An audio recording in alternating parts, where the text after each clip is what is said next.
نحمده ونصلي على رسوله الكريم اما بعد فاعوذ بالله من الشيطان الرجيم بسم الله الرحمن الرحيم قالوا اوذينا من قبل ان تأتينا ومن بعد ما جئتنا صدق اللہ مولانا العلی العظیم۔ صبر کا بیان چل رہا تھا۔ ہماری زندگی میں میرے خیال میں جو سب سے زیادہ ہمیں صبر کی ضرورت پیش آتی ہے وہ لوگوں کی باتیں سن کے صبر کی ضرورت پیش آتی ہے۔ لوگ ہم سے یا ہمارے بارے میں بہت سی نامناسب باتیں کہتے ہیں، تو اس سلسلے میں ہم دیکھیں گے انبیاء علیہ السلام کیا طرز عمل رہا۔ انبیاء علیہ السلام کے حالات و واقعات پڑھنے سے معلوم ہوتا ہے کہ سب سے زیادہ تکلیف دہ باتیں انبیاء علیہ السلام کو سننی پڑی ہیں۔ چنانچہ صحیح بخاری کی روایت بھی ہے، اس میں آپ صلی اللہ علیہ وسلم نے ارشاد فرمایا شد البلاء انبیاء ثم الامثل فالامثل، او کما قال علیہ السلام، کہ دنیا میں سب سے زیادہ تکالیف اور بلاؤں کا سامنا انبیاء علیہ السلام کو کرنا پڑا، اور بڑی بلاؤں میں سے ایک باتیں سننے والی تھی۔ لوگوں نے انبیاء علیہ السلام پہ جھوٹے الزام لگائے، ان کی نیتوں پہ شک کیا، ان کو جھٹلایا معاذ اللہ۔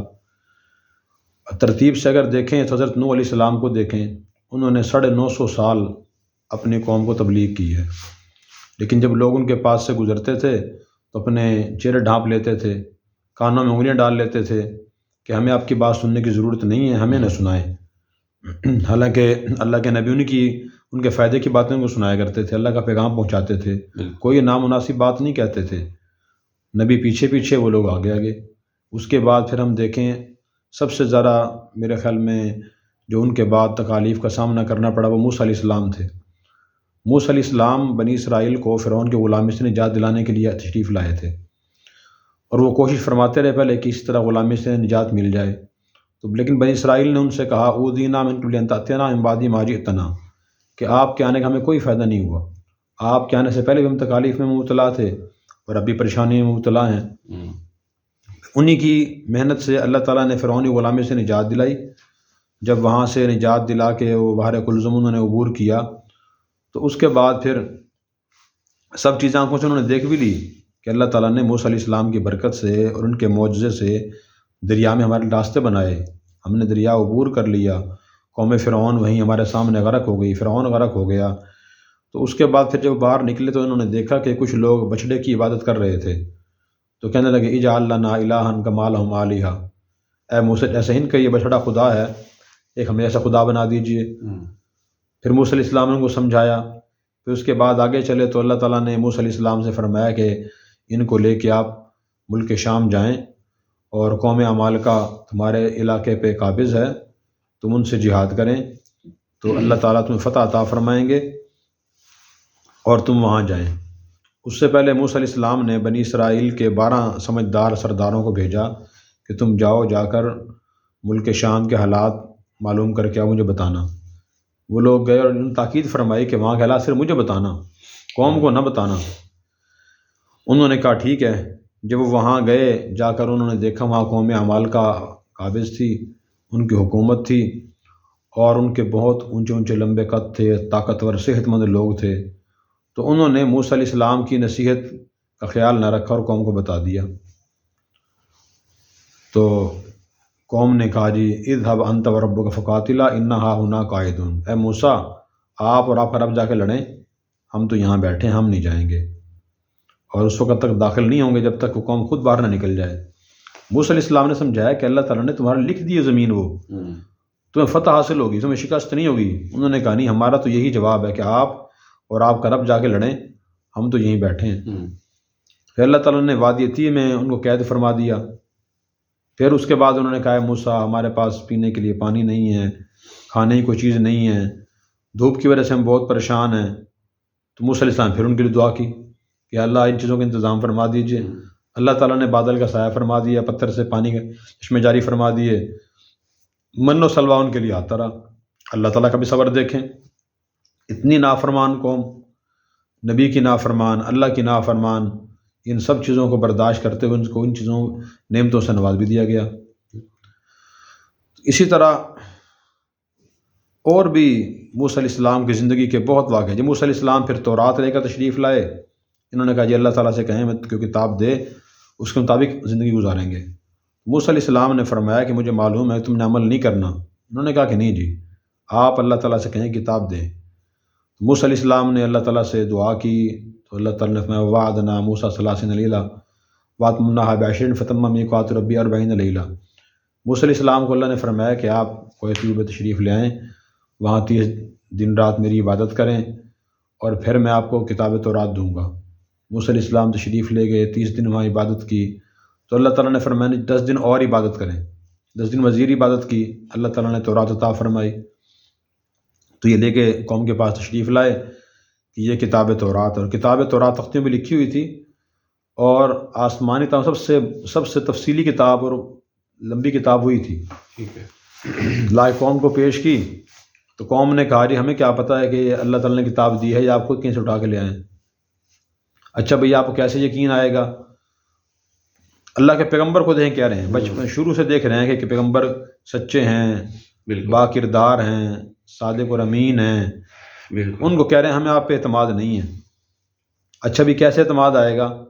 آپ اللہ تعالیٰ سے پوچھوائیں، ہم اللہ تعالیٰ ہمیں فرمائیں، پھر ہمیں یقین آئے گا۔ تو اللہ تعالیٰ سے موسیٰ علیہ السلام نے دعا کی، تو اللہ تعالیٰ نے فرمایا کہ اپنی قوم کے 70 سمجھدار لوگوں کو لے آئیں، کوہ طور پہ میں ان کو بتا دوں گا میں نے موسیٰ کو کتاب دی ہے۔ 70 سمجھدار چودھری نمبردار قسم کے لوگ وہاں گئے، تو اللہ تعالیٰ کی طرف سے آواز آئی کہ میں نے موسیٰ کو کتاب دی ہے، میری کتاب ہے۔ تو کہنے لگے نہیں، اللہ تعالیٰ سے کہے، ہمارے سامنے آئے کہے۔ اگلی گستاخی۔ تو اللہ تعالیٰ نے تجلی یا بجلی ان پہ گرائی تو وہ سب مر گئے، ان 70 لوگوں نے یہ کہا جی۔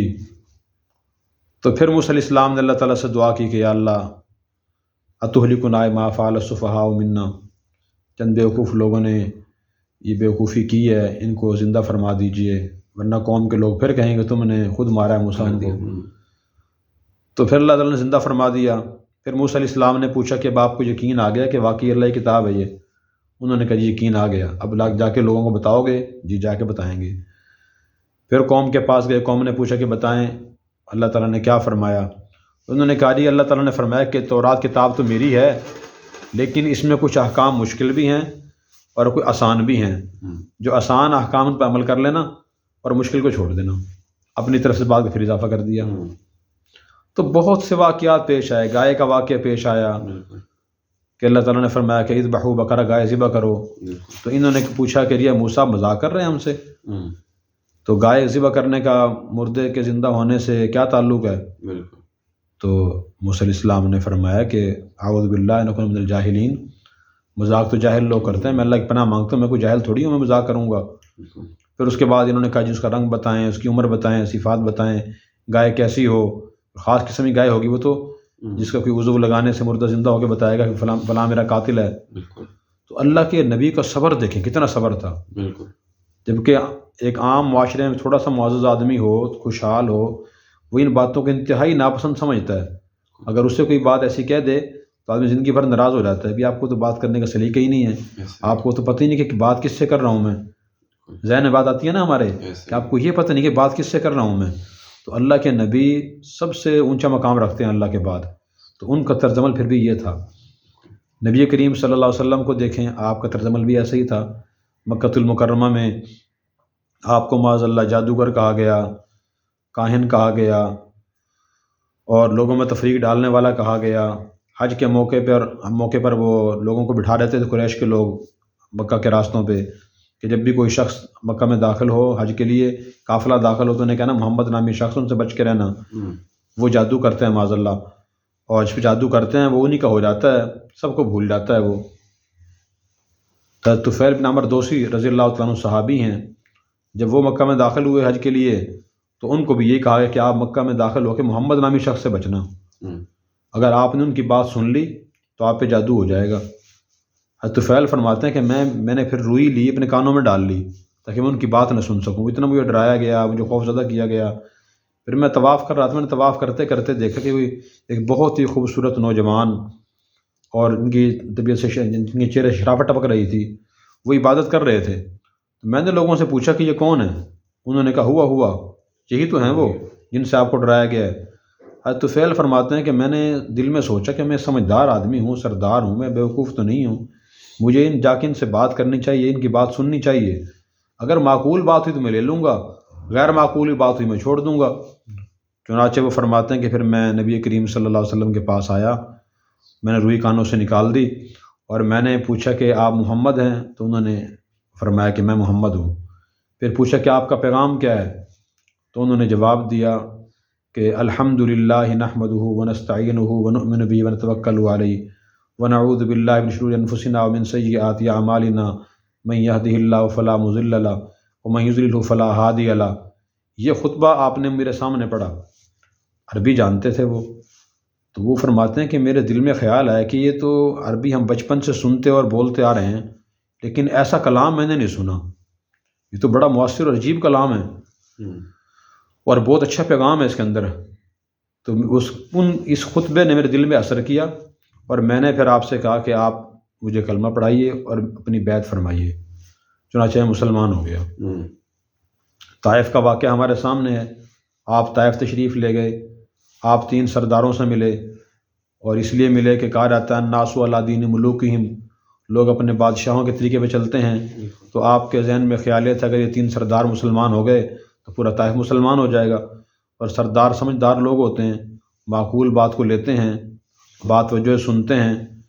تو آپ نے جا کے ایک سے بات چیت کی، ان کو اسلام کی دعوت دی، تو اس نے کہا جی کیا اللہ تعالیٰ کو آپ کے سوا کوئی بندہ نہیں نبی بنانے کے لیے؟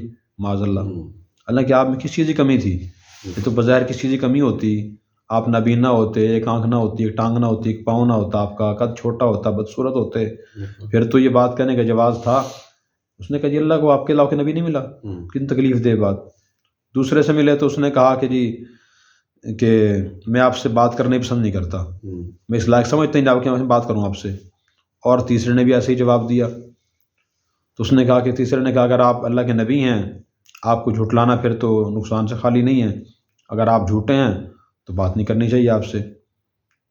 تو کن تکلیف دہ باتیں کی تھی انہوں نے، لیکن آپ مایوس نہ ہوئے اور پھر آپ چل پڑے۔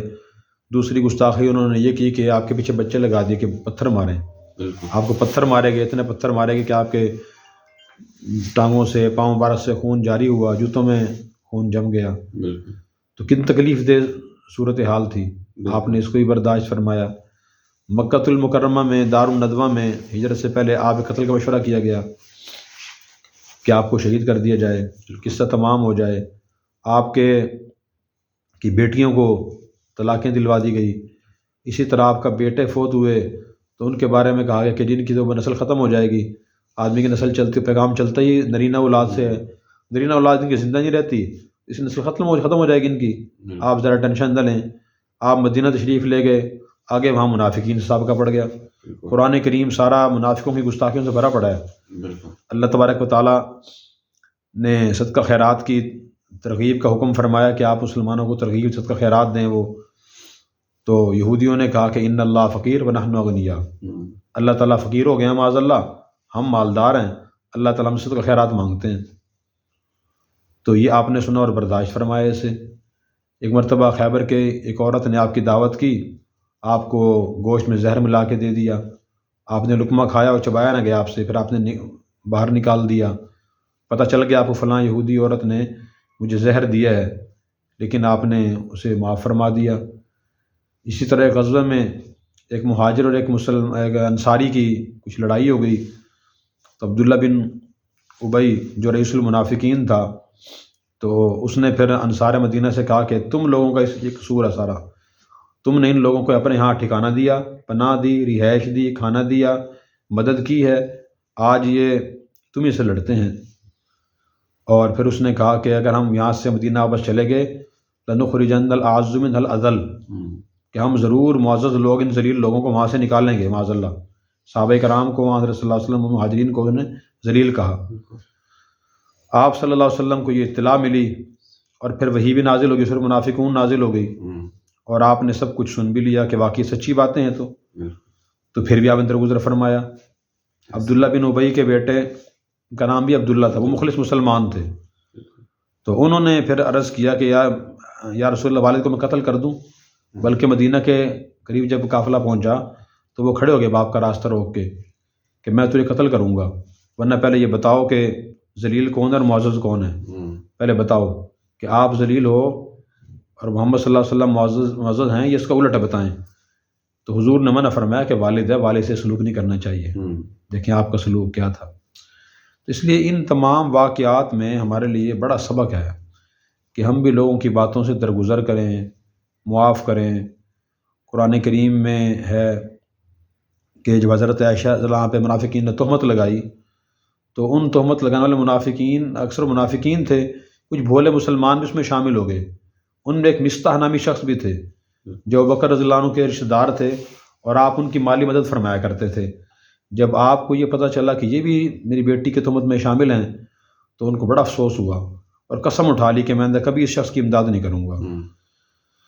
تو اللہ تبارک و تعالیٰ نے سورہ نور میں قرآن کریم کی آیت نازل فرما دی، وَلَا يَأْتَلِ أُولُو الْفَضْلِ مِنْكُمْ وَالسَّعَةِ أَن يُؤْتُوا ذِي الْقُرْبَىٰ، کہ جو وسعت اور فضل والے لوگ ہیں ان کو قسم نہیں اٹھانی چاہیے کہ ہم کسی کو اللہ کے نام پہ نہیں دیں گے۔ اَلَا تُحِبُّونَ أَن يَغْفِرَ اللَّهُ لَكُمْ، کیا تم پسند نہیں کرتے کہ اللہ تمہیں معاف کرے؟ وَلْيَعْفُوا وَلْيَصْفَحُوا، چاہیے کہ معاف کریں، درگزر کریں۔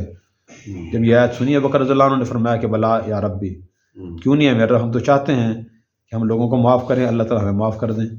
تو انہوں نے دوبارہ پھر ان کو وظیفہ جاری فرما دیا اور معافی فرما دیا۔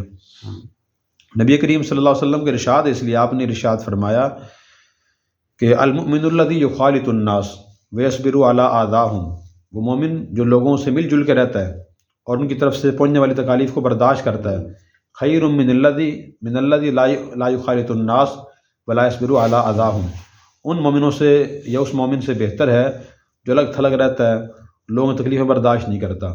تو اس حدیث میں ہمارے لیے بڑا پیغام ہے۔ جامع ترمذی کی روایت ہے یہ کہ ہم نے رشتہ داروں کی طرف سے، دوستوں کی طرف سے، مسلمانوں کی طرف سے، چھوٹوں کی طرف سے، گھر والوں کی طرف سے تکالیف پہنچے انہیں برداشت کریں اور ان معمولی چیزوں کو بڑی باتیں نہ سمجھیں، فلاں موقع فلاں نے یہ بات کیوں کہی، فلاں نے یہ کام کیوں کیا۔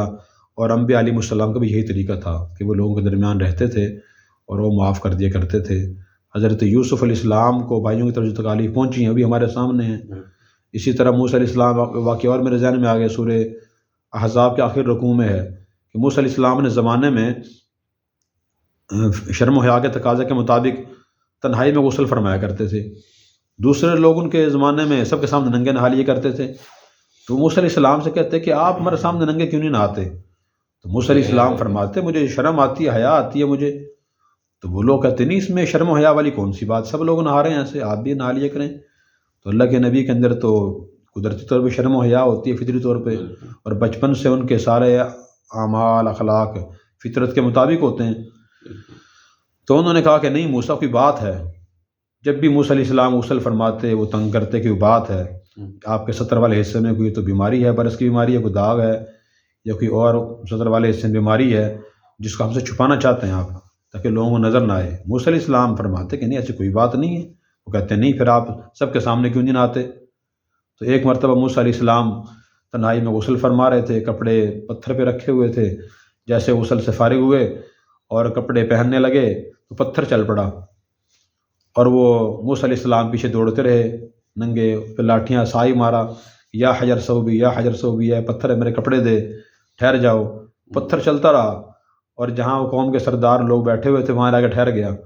انہوں نے موسیٰ علیہ السلام کو دیکھ لیا تو اللہ تعالیٰ نے تذکرہ فرمایا اس کا، یا ایھا الذین آمنوا لا تکونوا کالذین آذوا موسیٰ وبرأہ اللہ مما قالوا، اے ایمان والو تم ان لوگوں کی طرح نہ ہو جانا جنہوں نے موسیٰ کو تکلیف دی۔ پھر اللہ تعالیٰ نے ان کو اس عیب سے بری ظاہر فرما دیا جو وہ کہہ رہے تھے، وَكَانَ عِندَ اللہِ وَجِيهًا، وہ اللہ تعالیٰ کے ہاں معزز ہیں۔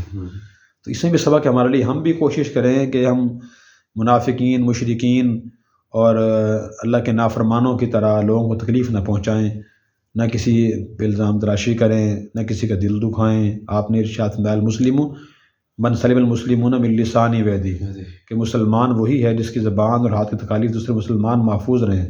والمؤمن من امنہ الناس علی دمائہم واموالہم، او کما قال علیہ السلام، مومن وہی ہے جس کی طرف سے لوگ اپنے جانوں اور مالوں کے بارے مطمئن رہیں، ہمیں اس سے کوئی اندیشہ نہیں ہے کہ ہمیں جانی یا مالی نقصان پہنچائے گا، لیکن لوگوں کی طرف تکالیف پہنچیں تو ہم درگزر کریں اور انہیں معاف کر دیں۔ اللہ تبارک و تعالی ہمیں قرآن کریم کی آیات سے، انبیاء علیہ السلام کے حالات و واقعات سے اور حدیث مبارکہ سے سبق حاصل کرنے کی توفیق عطا فرمائے اور ہمیں حلم اور بردباری نصیب فرمائے۔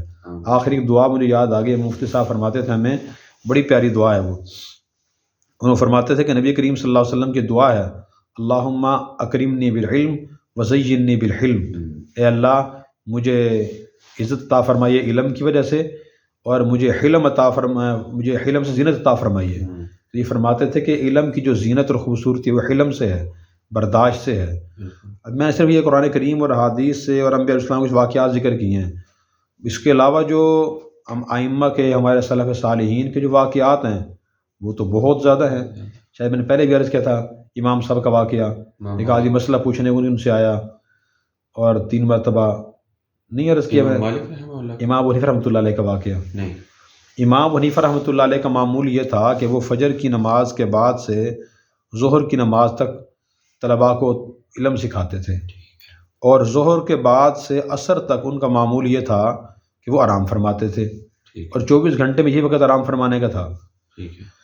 تو ایک مرتبہ معمول کے مطابق وہ ظہر کی نماز کے بعد آرام فرمانے کے کونے میں لیٹے، کمرہ دوسری منزل پہ تھا، جیسے ہی لیٹے تو دروازے پہ دستک ہوئی، تو حضرت اٹھے اور دروازہ کھولا، دیکھا نیچے ایک آدمی کھڑا ہے، تو ان سے پوچھا جی بھائی کیسے آنا ہوا؟ تو اس نے کہا کہ جی ایک مسئلہ پوچھنا تھا۔ امام صاحب ان کے احترام میں نیچے آ گئے اور فرمایا کہ بتائیے کیا مسئلہ ہے؟ تو اس شخص نے کہا کہ حضرت مسئلہ تو مجھے یاد تھا لیکن آپ کا رعب بہت زیادہ ہے، آپ کے رعب کی وجہ سے مسئلہ بھول گیا ہوں میں۔ تو امام صاحب نے فرمایا اچھا بھائی جب یاد آ رہے پھر پوچھ لینا۔ اوپر تشریف لے گئے، دروازہ بند کیا اور لیٹ گئے، جیسے ہی لیٹے پھر دستک ہو گئی، پھر اٹھے اور اٹھ کے دروازہ کھولا، دیکھا وہی صاحب کھڑے ہیں، ان سے پوچھا کہ جی مسئلہ یاد آ گیا؟ اس نے کہا جی آ گیا۔ پھر اس کے احترام میں نیچے تشریف لے آئے اور فرمایا کہ بتائیے بھائی کیا مسئلہ ہے؟ تو اس نے کہا کہ جی مسئلہ اب بھی یاد تھا لیکن جب آپ آدھی سیڑھیوں تک پہنچے نا، آدھی سیڑھیوں تک، پھر بھول گیا ہوں۔ فرمایا اچھا بھائی انسان ہے کوئی بات نہیں، بھول جاتا ہے، جب یاد آئے پھر پوچھ لینا۔ پھر اوپر تشریف لے گئے، دروازہ بند کیا، لیٹ گئے، جیسے ہی لیٹے اس نے پھر دستک دے دی نیچے، اور پھر اٹھے، پھر دروازہ کھولا، ان سے پوچھا کہ جی مسئلہ یاد آپ کو یاد آ گیا؟ انہوں نے کہا جی یاد آ گیا۔ پھر نیچے تشریف لے آئے، فرمایا کہ جی بتائیے کیا مسئلہ ہے؟ تو اس شخص نے کہا کہ جی یہ بتائیں کہ جو انسانی گندگی کی غلاظت ہوتی ہے وہ میٹھی ہوتی ہے کڑوی ہوتی ہے؟ تو امام صاحب نے فرمایا کہ بھئی اگر وہ تر ہو کچھ میٹھی ہوتی ہے، اور اگر وہ خشک ہو جائے تو کڑوی ہوتی ہے، ہو جاتی ہے۔ تو اس نے کہا کہ آپ نے چکھ کے دیکھی ہے؟ امام صاحب نے فرمایا کہ نہیں بھائی میں نے چکھ کے نہیں دیکھی، ہر چیز علم چکھنے سے نہیں ہوتا، بعض چیزوں کا علم دیکھنے سے بھی ہو جاتا ہے، تو مجھے دیکھ کے علم ہوا ہے۔ ویسے جب وہ غلاظت تازہ ہوتی ہے اس پہ مکھیاں بیٹھتی ہیں، اور مکھیاں عام طور پر میٹھی چیزیں بیٹھتی ہیں، جب خشک ہو جائے سے مکھیاں نہیں بیٹھتی، اور مکھیاں عام طور پر کڑوی چیز پہ نہیں بیٹھتی۔ تو اس نے کہا حضرت میں معافی چاہتا ہوں، میں نے کوئی مسئلہ دریافت نہیں کرنا تھا، اصل بات یہ تھی کہ میں اور میرا دوست بیٹھے ہوئے آپس میں بحث کر رہے تھے کہ اس وقت سب سے زیادہ حلیم بردبار انسان کون ہے؟ تو میرے دوست کا کہنا، میرا کہنا یہ تھا کہ سفیان ثوری صاحب جو بزرگ ہیں سب سے زیادہ اس وقت حلیم بردبار وہ ہیں۔ میرے دوست کا کہنا تھا کہ سب سے زیادہ حلیم بردبار امام حنیفہ رحمۃ اللہ علیہ صاحب ہیں۔ تو ہم بحث کرتے رہے، بالآخر میں نے سوچا کہ چلو میں آپ کی جگہ امتحان لیتا ہوں، کتنا آپ پہ حلم ہے، کتنی بردباری ہے۔ تو میں اس لیے حاضر واقعی مان گیا ہوں آپ بہت حلیم اور بردبار انسان ہیں۔ ان کا واقعہ حضرت شاہ عبدالعزیز محدث دہلوی رحمۃ اللہ علیہ، ان کا واقعہ ہے کہ وہ ایک مرتبہ دہلی کی جامع مسجد میں بیان فرما رہے تھے، بہت زیادہ مجمع تھا، درمیان میں ایک حاسد کھڑا ہوا اور اس نے کہا حضرت ذرا یہ بات کا جواب دیں۔ تو انہوں نے فرمایا کہ جی بتائیں کیا بات ہے؟ تو اس نے کہا کہ جی میں نے سنا ہے کہ آپ حرامی حلالی نہیں ہیں بڑے مجمع میں۔ تو حضرت نے فرمایا کہ نہیں بھائی کسی نے آپ کو غلط خبر دی ہے، میں الحمدللہ حلالی ہوں، میرے والد صاحب کے نکاح کے گواہ تو آج بھی دہلی میں موجود ہیں، اس لیے میں حلالی ہوں، میں حرامی نہیں ہوں۔ یہ بات کا جواب دیا اور دوبارہ بیان شروع فرما دیا۔ تو اتنا ان لوگوں میں حلم تھا، اتنی بردباری تھی، اور بھی سلف صالحین کے بہت زیادہ واقعات ہیں ایسے۔ اللہ تبارک و تعالیٰ سے ہمیں دعا کرنی چاہیے اللہ ہمیں بھی حلم نصیب فرما اور ہمیں برداشت کی توفیق عطا فرما۔